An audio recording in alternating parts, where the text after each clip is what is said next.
All right, peeps, back at it. Cadillac SRX premium turbo model, which these models were only made in 2010 and 2011. So it's the 2.8 turbo liter engine, which is the Saab engine. If you've seen any of my other videos, you hear me talk about that. It's not the normal. It's not your normal Cadillac engine. So it's a little bit disarray now because I got the part of the cover off because I am getting ready to change the front struts. So I already have pulled the tires off, obviously, as you see. I have some little jacks up under the control arm, which, by the way, basically, so I did on this vehicle, I have changed, and I've done this over some time ago, but I have changed all 4 wheel bearings. I have changed all 4 axles. Of course, brakes and rotors, obviously. I have did, what else? Let's see. Bearings, wheel hubs, bearings, same thing. All 4 axles. Oh, control arms, there. Looking right at it. Change control arms, lower control arms. These cars only have lower control arms on the front. Now they do have upper control arms on the rear. I think that's all the SRX and stuff. So the struts on here, they've been kind of squeaking and stuff for a minute. I changed it. That's why I changed the control arms, just to see if it was that. Maybe it was a ball joint. I also changed the sway bar links too. And so still got this little squeaking, and the ride doesn't, the ride it's good, but I just feel like it could be better. So I just decided to go ahead and change the struts. Now, this was a fault of my own. A few weeks ago, I ordered some struts, and so I have some other vehicles that have air suspension. And so when it asked me, did this one have electric shocks, my answer was no. And I was just assuming, like, well, it doesn't have air suspension, so no, it doesn't have that. And I did not look, I did not pay attention. And lo and behold, I get the struts, get one side off, and get the bolts out. The bolts were actually the hardest thing to get out. Not the nut on the bolt, but the actual bolt. It was kind of seized in there, and so I had to beat it out pretty good. But anyway, I get it off, and I started noticing all these connectors and stuff. And I noticed this little magnet over here. I'm like, wait a minute, man, this ain't the same thing. This is not the same. This doesn't look right. And so I said, oh, I ordered the wrong ones. So on the premium and I believe the performance models, they do have the electric shocks. So part number is 208-34664, and that's for the passenger side. And then it's the same thing on the driver's side, but the last number is 3. So the last number is 4 on here on the passenger side, and 3 on the driver's side. So anyway, I already have disconnected everything, and I'll be honest with you guys, I'm bad with archiving stuff because I just like to get it done. And so a lot of times I don't be thinking about videoing, and I just want to get stuff done. So, but I did want to show this because there are some videos about how to change struts on the SRX, but not the premium or the performance models that have the electric shocks. So the only difference is the obvious where, and as you see, like I said, I've already taken out the connectors. There are going to be 2 connectors here. Actually, hold 1 second. All right, had to adjust my light. See, this is why I don't record, because I can't stand holding the phone while I'm trying to do stuff and trying to get it lit up right. And so this is honestly why I don't record stuff when I'm doing it. But anyway, so like I said, you got two, trying to get the focus there a little bit. So one is here, and then the other hole is here. Now, like I said, I've already taken the connectors out. I've already did the connectors. It's they have a little lock pin that you slide back, and then just press the tab. One is a 2-pin. Top one is a 3-pin, and the 3-pin goes into this guy, which I just have hanging right now. Put this out here. Goes into that. This has a little nut that screws on here right there, and then you just this just slides on like that. It's upside down. Anyway, it goes on, and then you put the nut on there. And obviously this connector is this is the 3-pin, and so that goes into the. Let me show you what the strut. Let me get this back out. I don't want to pull that out. You're also going to have, so basically all of those holes that are on there, that's part of the strut. All right. Now on the other ones, you don't have that. All right. This one you have it, and so basically every one of these holes, you got to push those out to get the whatever connectors out. And basically this whole little harness here, I say two connectors there. You see one of the pins, and then the wheel speed sensor. I mean this guy. I can't think because it's real early in the morning. But you don't have to really take this off, honestly. This goes here, but just for safety, I took it off. Like I say, so you undo.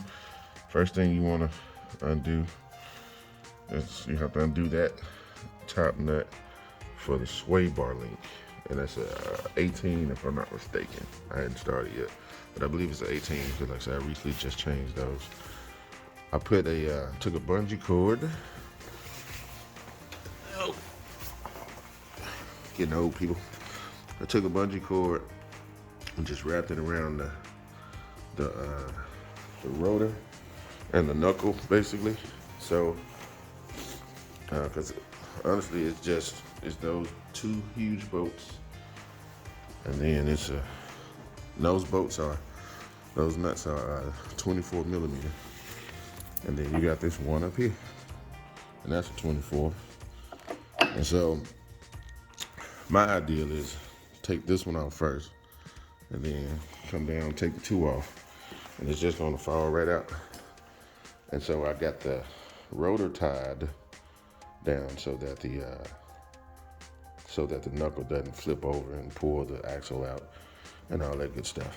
So let me show you what the strut looks like, because there's actually one connector built onto the strut. So here's the replacement here. Got it off of eBay, and it is definitely the right one. And so here's the little nut I was talking about where that one goes. I just already put it on here, make sure I didn't lose it. I did order new bolts off of eBay as well. So I'm gonna roll it over a little bit. So the 2-pin one is actually connected on the harness here. On the strut, coming off of the magnet, as you can see. So that's on there. So obviously it's already tucked in. Then you tuck in the one that you put back on. Tuck that in up there. Just pop the connectors back in. Pop the one back in at least at the top. And bottom's already on. Click, click. Hook the thing up. Bolts. And you got your top. That's it. It's a pretty straightforward job. I'm saying that because you're not going to see me doing it. So I'm just explaining how to do it, which is most of my videos. I explain to you how you can do something. But like I said, I'm just being honest. When I'm trying to knock something out, I'm trying to knock it out. Last thing I'm trying to do is kind of slow myself down, and I'm sorry about that. I know that's not cool, because a lot of people do it and they take their time out to show every step, but I just can't find myself to hold the phone while I'm trying to do it. So yeah, obviously, you know, take the tire off first, get that off first. You got the 6 lug nuts, so you take that off first. I personally suggest doing it with the breaker bar, break them, and then get them off with the impact, or impact drill if you have one. But I always break them with the breaker bar first, get them loose, and then I'll pop them on off with the impact. It's I think 21. I think it's 21 millimeter. Yeah. So anyway, like I said, the bolts on the struts, and this is for either one. Either those bolts are the exact same for any of the struts. It's the same. The only difference is those connectors that are on the struts itself on the premium models with the electric shocks. So that's the only difference. And it does make a big difference, because I'm telling you, I was stuck. Like, wait a minute, what is all of this stuff? I don't see any of that. And so, I mean, it was nothing I could do, because the connectors had to come with it. And so, obviously, if I'd have changed it out, I mean, the struts probably would have worked, but I would have definitely had some issues with some codes or check engine light or whatever, because I didn't have everything connected. So ECU would have been going a little crazy. So that's like I say, straightforward job. There's nothing hard to it. This job honestly could take you all of 30 minutes, maybe, just being honest, on both sides. The hardest thing is gonna probably be hammering those bolts out. But if you go ahead and buy new bolts, then it doesn't matter if you beat them up, because you're replacing the bolts, which I would suggest anyway. I will come back and tell you what the torque is in a bit.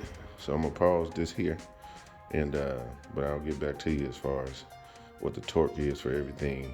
One thing you do want to make sure, though, like I say, make sure if you're doing it to some kind of way, try to tie that rotor down so that when you undo, because when you undo those 2 bolts, that's the only thing that's holding the knuckle other than the control arm to the car. And so you want to just be mindful of that. Be mindful of that. And so it's just safe to try to tie it down if you can, or you can try to hold it, and then put your jack up under the control arm, because you're going to need to put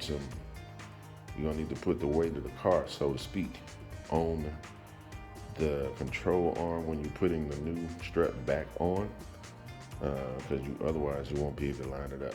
So just make sure you have an extra jack to be able to put up under there. I always jack it up from the front and hit that bar. That's a bar right there, right when you pass the little plastic cowl up under there. You got a frame bar, and I always just jack it up from there. Get the front side up, both wheels at one time. And all right, so I'm rambling now. So anyway, I'll be back with some specs and stuff. All right, so another thing to note is, so when I got the incorrect struts, it did come with the nut that goes on here, and as well as this little cover. So this cover here is literally it's just a little cover. You can actually spin and everything. You just take it. Well, okay, I'll take that back. Can't spin it, but if you put the nut, put the impact, it'll probably spin a little bit. So I can at least record this part. So basically, like I said, that's a 24. And let me switch hands. See, this is why I don't. Okay. All right. 24 millimeter. So I got my impact here. And you gotta let it get it a little bit. All right, sorry guys. Of course, this is gonna be loud, but hey, y'all like seeing stuff, so here we go. Gonna have to hear it too. Yep. Came right off. All right, you have to have an impact. If you try to do this If you try to break that with the just a regular ratchet and a socket, I'm sorry guys, but it's probably not going to come off. And you're just going to be kind of at your wit's end watching it spin, because it's not going to really come out. So what you see here, here's the cover. So the electric rod ones, they don't come with this. At least what I got, they don't come with it. And most of the time when you look at the whatever you're getting it from, it's going to show you what comes. It'll show you those other nuts and the top, the little cover that comes with it. All right, that nut you do not touch. That's to keep the spring down.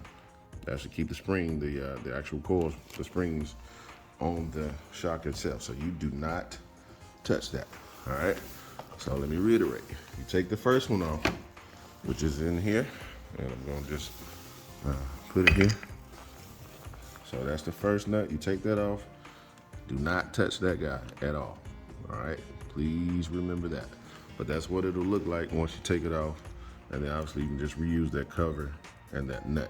Because even if you get the newer ones, the ones that come with the cover, no, I'll take it back. The ones without the electric rod that I bought, they did come with that cover and that nut. But like I said, the electric ones are much more expensive than the other ones. They did not come with that nut. Just to show you again on the strut. So there's the top right there. You see it already has that nut on it holding the spring. And yeah. So again, I reiterate, don't touch that one right there. All right. So now I'm about to get these off. So I'll just show you what I'm about to do, if at least I can do that much. So the boat itself is a 21 millimeter boat. So I got my 21 here. All right. So I'm just gonna hold them in place with that one. And then this is the 24. So again, you want an impact wrench to get this off because it is on there good. And like I say, I would highly recommend you changing these out. You know, just to be safe. And because you might have to beat it out, and if you got to do that, you could damage the head, and you may not be able to get the boat on there, the nut back on it. So yeah, so that's that on there. I'll be back. All right, one thing I do want to point out. All right, so this side, I did have to use my breaker bar to break these. The other side was the side that I took off before, and I realized I had the wrong ones. But I did get that side off with the impact. I didn't have to use a breaker bar. But this one, I did use impact. I did use a breaker bar for this side to get to break the bolts. And it wasn't hard. I mean, it wasn't crazy. I just had to get a couple of hard pulls on it, and it broke it. And so now let me get my impact back on it. You can see the wheel is turned, because when I was obviously pulling up on it, it was, you know, turning. The attention was making it turn to the left, and so that's why the wheel is slightly turned. But I'm gonna just turn it back, and actually I may leave it like this. And that nut for the actually on mine, the new sway bar links I got, they're 19-inch bolt nuts, and so again, you just take the impact and it'll come right off with, no pressure at all. So you don't have to try to hold it with the Torx bit and undo it or nothing. It'll just come right off. Same thing with putting it back on. It'll just go right on with the impact. All right, so I am gonna pause this and at least show me doing these putting the impact on these bolts. All right, so like I say, 24 millimeter. So put my impact on it. Ah man. Well, let me see. It may come off since I broke. I'm gonna see if it'll come off without me having to hold the bolt side. Let's see what happens. Sweet. Okay. I didn't have to hold it, which means that the bolt is seized in there pretty good. So it's gonna take a lot of beating to get it out. That's what that means. So that's gonna be another task in itself. I think last time I was doing it, that's what took me the most time, was trying to beat it out without damaging the boat. But that's why I just went ahead and make sure I purchased some new bolts. Let's see if this one's gonna do it too. Yep. Right on now. So now comes time for the beating. So I will spare you this noise, and I'm gonna get me a sledgehammer and beat those jokers out of there. All right, so side one is out.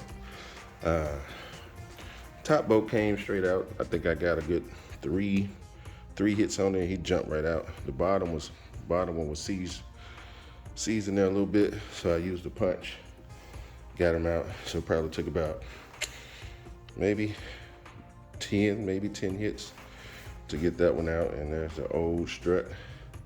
The little one of those connectors that I was showing you, I went ahead and put it on the new one. I'm gonna go ahead and bolt this on here. That's where it goes. So, yeah, it's one-handed stuff.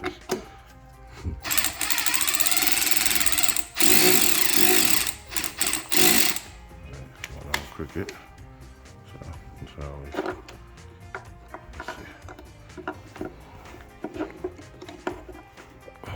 It goes on like that. I'm just doing this so it can hold it in place, so I don't have to hold it. All right, let's see if I can get it around here good. There we go. And that doesn't have to be, it just needs to be on there. It doesn't have to be uber tight or nothing like that. And then here's the connector. This one goes on here in the little holes there. So I'm gonna push that in and then put the strut in. And one thing you want to be mindful of, like I said, is, make sure you got this head. I had to let my little jack down to release some pressure so it'll come out. So you see that the knuckle is folded over a little bit, but since I have it tied down with the bungee, it didn't flap all the way over and tear my axle up. And so when you bring it out, it'll kind of drop it down. You may have to drop it and let it come in between this space here, so it'll come down far enough so that you can kind of corner it out. Because obviously you can't just pull it straight out. So take it from the knuckle, pull it over to the side a little bit, let it drop down in some sort of space, whether it's on this side or the other side, and then just kind of angle it out, and then you get it right out. It's not hard at all. All right. One thing I want to point out is if you get an aftermarket part and it's not GM, and it could be just different with different aftermarket parts. So the little bracket where the housings, where the connectors sit in, right here, these two, I'm just shallow. Those two. So this is that's the original, that's the GM strut.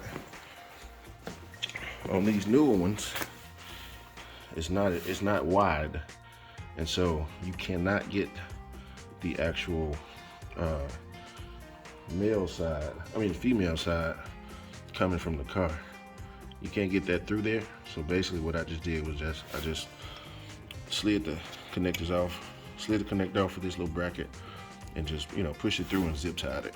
So it works fine, but I'm just kind of giving you a heads up if you happen to do this and you're like, man, this thing ain't going through there. It's not going to go through there, because that is totally smaller of a circumference than the not circumference, but space than the GM part. So just kind of a heads up on that. All right, so we're all set. Bolts are back in. They are torqued at 140 foot-pounds. So that's what they're torqued to. So actually my impact basically got it to about 160. So I had to back it off a little bit. But yeah, 140. The top nut is only 52 foot-pounds. So be careful with that. 52 foot-pounds. You have to make sure that when you're putting the sway bar link back in, that you jack up the. Actually, even when you're putting the strut on, you want to jack the rotor up, so to put that pressure on the strut, so to get up and you'll be able to get the bolts and slide it up, and it'll hold at the top before you put that nut in. And then, so now everything is good. So I'm gonna release this pressure off of here, and get this out of the way. But everything's buttoned back up. All the connectors are back. Like I was saying earlier, with this, I don't know if you can see that little shadow. So I just zip tied it, so it's on there. Connectors on there, and I just zip tied it in, so it's not going anywhere. But that space for the bracket, that little bracket space, is not wide enough like it is on the OEM one. So therefore, they will not sit in there right. So that's the only little caveat with an aftermarket one that I have seen so far. Everything else lined up fine. What I did with the nuts was I put anti-seize inside of the nut. I didn't put it on the bolt itself. I just put it inside of the nut, and then obviously once it went around, it did what it did. So when you put the bolts in initially, they're not gonna, you can't push them all the way through. So don't even try it. Just push them in as far as it'll go. It's gonna probably be just a few threads that'll go through, and then you just put the nut on there, and with your impact, hit it on there, and it'll start slowly coming through. And then obviously once you get it through there all the way and get it flush with the strut like that, then it's good. And then you want to torque it. So like I said, mine actually ended up hitting it at like 165 foot-pounds. So I had to back it off a little bit. My impact did, so I had to back it off with my torque wrench. But yeah, that's it. So we all buttoned back up, put the tires back on. I usually do 120 foot-pounds on my lug nuts, because they're different. Some say 110, some say 140, and so I just kind of do in between. So I usually do 120 on my lugs. But yeah, that's it. Easy peasy, easy job. If anything, it just took me a long time because I was sitting here recording stuff. But all in all, if you work straight through, you can get done with both sides in way less than an hour if you know what you're doing. Like I said, you just that connector thing threw me for a loop. So I took a little bit messing with that and trying to finagle them in there to figure out that it wasn't going to work. So that probably cost me a little bit of time. But other than that, easy peasy. All right. Hope this helps. And again, this is with the electric shocks. So this is not the regular struts, but the shocks, struts that you have the electric ride, the magnetic ride with. All right, peace.